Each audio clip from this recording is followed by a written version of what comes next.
लाड़ी अपने बहु धर्म को भूले ना, माता पिता भी अपना धर्म भूल न जाए। सबको अपना अपना धर्म याद दिलाने की जिम्मेदारी संत की है। संत का काम इतना ही नहीं खाली भोजन भंडारा करे बस। हाँ,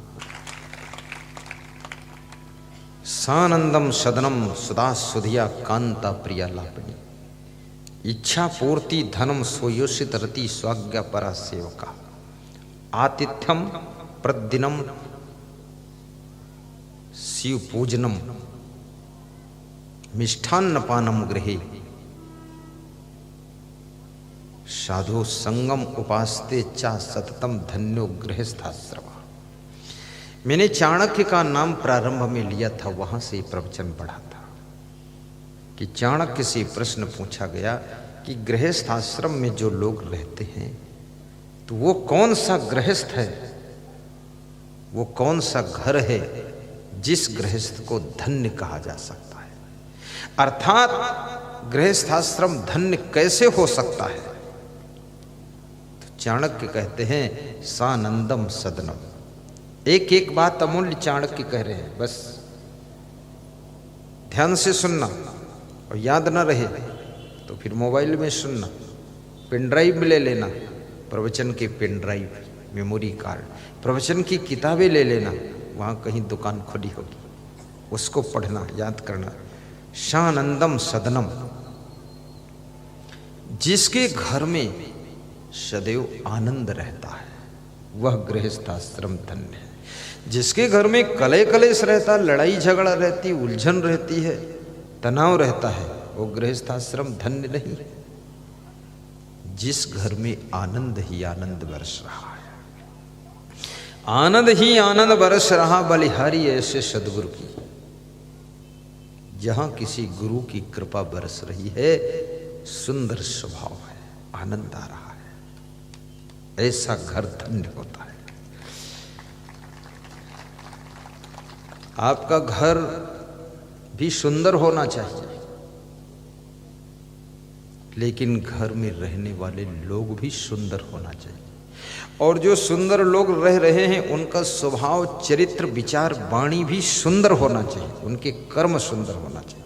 केवल घर सुंदर होने से शांति नहीं मिलेगी, घर वाले भी सुंदर होना चाहिए। और घर वालों के केवल सुंदर होने से शांति नहीं मिलेगी, कृपया उनका स्वभाव भी सुंदर हो, चरित्र भी सुंदर हो, तब आपके घर में शांति और आनंद आता रहेगा।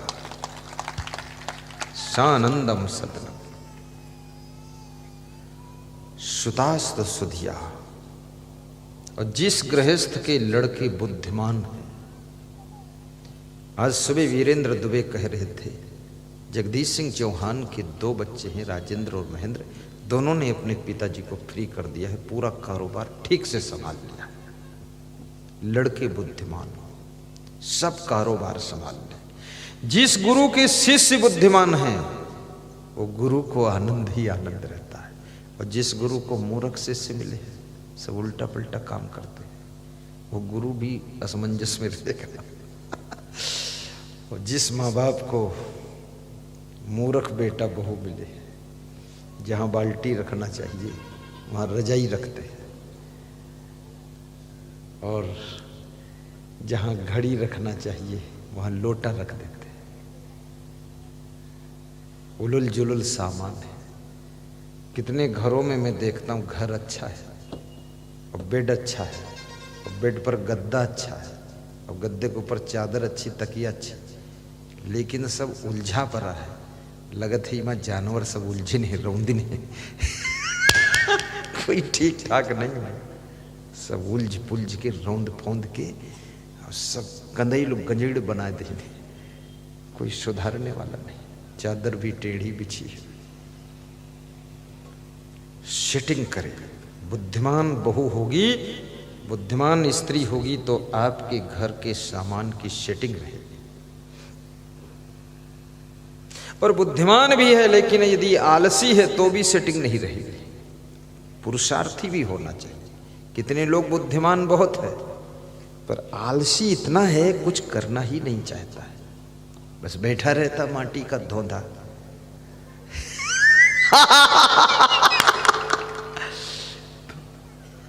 आलस्य को भी हटाइए। और याद रखना, यदि अंदर अभिमान है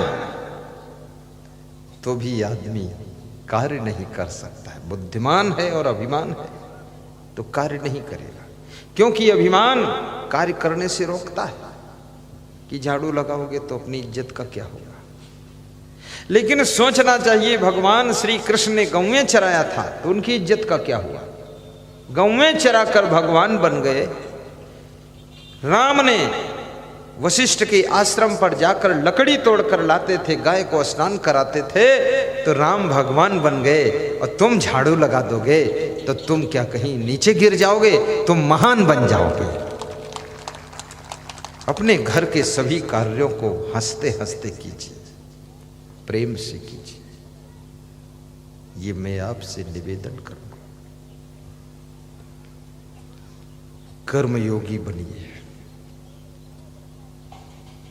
और घर बनाने में भी थोड़ा विवेक भी कीजिए।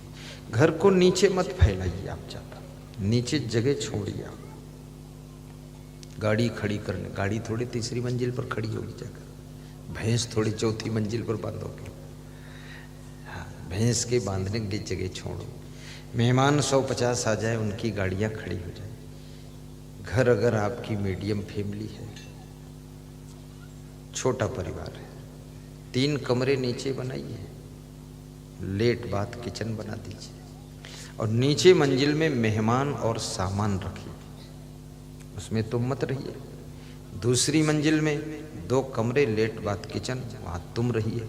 तीसरी मंजिल में फिर 1 कमरा, लेट बाथ किचन, वहाँ बेटे को रख दीजिए। बेटा बहू कभी गुस्सा भी हो, तीसरी मंजिल से कूद जाने दो उसको सबसे ऊपर रखो, उसको आराम करने दो, ताकि उसको जगाने के लिए भी सीढ़ी चढ़ने में तुम्हारी हिम्मत न पड़े। ऊंचा मकान अच्छा लगता है, सुंदर लगता है, दूर से दिखता है, ऊपर हवा भी लगती, कीड़े मकोड़े भी रेंग कर ऊपर नहीं पहुंचते। और नीचे मंजिल में तो सब कीड़े उड़े सब रेंगते रहते हैं, सांप बिच्छू जो भी देखो सब नीचे घुसता रहता है। नो एंट्री है फिर भी जा रहा है। हाँ, इसलिए ऊपर मंजिल में। अभी हम आश्रम बनाएंगे, जो यहाँ उज्जैन में आश्रम बनाना, हमारे शिष्यों को, भक्तों को मिलकर बनाना, बहुत सुंदर बनाएंगे। गवर्नमेंट की अगर रोक नहीं हुई तो 14 मंजिल ऊंचा बनाऊंगा। लिफ्ट में बैठो, चले जाओ फटाफट। नीचे की जगह खाली पड़ी रहे, 20,000 गाड़ियां भक्तों की खड़ी हो, नीचे भोजन की पंगत हो, नीचे सत्संगी लोग बैठे 1 लाख की संख्या में, ऊपर सब सोए जा करके। बस लिफ्ट से जाइए, सीढ़ी भी रहेगी, कहीं लिफ्ट बिगड़ जाए तो वहां फंस जाओगे तो सीढ़ी भी रहेगी। 2 लिफ्ट रहेगी, ताकि एक बिगड़ जाए दूसरी सुधरो। व्यवस्था सब सही, बिल्कुल लेटेस्ट, बढ़िया, ऊंचा, ऊपर हवा खाओ, अच्छा बनाओ, सुंदर बनाओ, इंजीनियर से नक्शा लेकर बनाओ। और देहात में, गांव में तो घर के आगे भी जगह छोड़ो, बाउंड्री खींच दो पूरी जगह में, और पीछे भी छोड़ो। पीछे पशु जानवर, गाय भैंस, भूसा, गोबर, कंडा और वो ट्राली, ट्रैक्टर, गाड़ी सब पीछे खड़ा करो, ताकि पीछे महिलाएं भी गाय भैंस की सेवा कर सकें। और जो महिलाएं गाय भैंस की सेवा करेंगी वो बीमार नहीं होंगी। जिन महिलाओं के हाथ में गोबर छू जाएगा उनका आधा रोग निकल जाएगा। और जो महिलाएं भैंस का पड़वा भागे उसको रपटाए तो उसका हार्ट अटैक कभी नहीं होगा, ठीक हो जाएगा। ये तो बहुत इलाज की बात है, इसलिए 1-1, 2-2 गाय पालना चाहिए। 10-10 गाय पालो, और बछड़ा अपनी ओर खींचे, तुम अपनी ओर खींचो, खींचा खींची में तुम्हारा हार्ट कंप्लीट हो जाएगा। स्वास्थ्य की बात बता रहा हूं। और गाय का शुद्ध दूध, अपने घर का दूध जब पियोगे 1 गिलास, वो अमृत है। दूध संपूर्ण आहार है, दौड़ना संपूर्ण व्यायाम है, और सत्संग संपूर्ण शांति की चाबी है। आपका घर है। सुता सुधिया कांता प्रिय लापनी, जिस घर की स्त्रियां प्रिय स्वभाव की है, बहुत प्रेम रखती है सभी से, उस घर को धन्य कहा जाता है। जिस घर में इच्छा पूर्ति धनम, आवश्यकताओं को पूर्ण करने भर का धन भी है, कंगाली नहीं है, जिसको जो आवश्यकता है वो मिलता है, वह घर भी धन्य है। इसलिए नर हो न निराश करो मन को, कुछ काम करो, कुछ काम करो, जग में रहकर कुछ नाम करो। कहें कबीर कुछ उद्यम कीजिए, आप खाए और को दीजिए। दारिद्र्य नाशनम दानम उद्योग नास्ति दारिद्र्यम, उद्योग करने से दरिद्र का नाश होता है। इसलिए कर्म योगी बनो।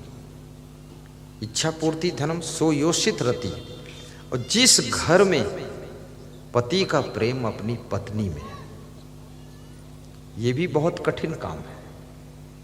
दूसरे की पत्नी में लोग ज्यादा ललचाते हैं। अपनी पत्नी से हंसते नहीं, मुस्कुराते नहीं, और दूसरे की पत्नी मिल गई तो खूब हंसत मुस्कुराते, तब लगता है इंद्रलोक के देवता आए। अपनी पत्नी से बात करते हैं तो लगता रावण खड़ा गरज रहा है।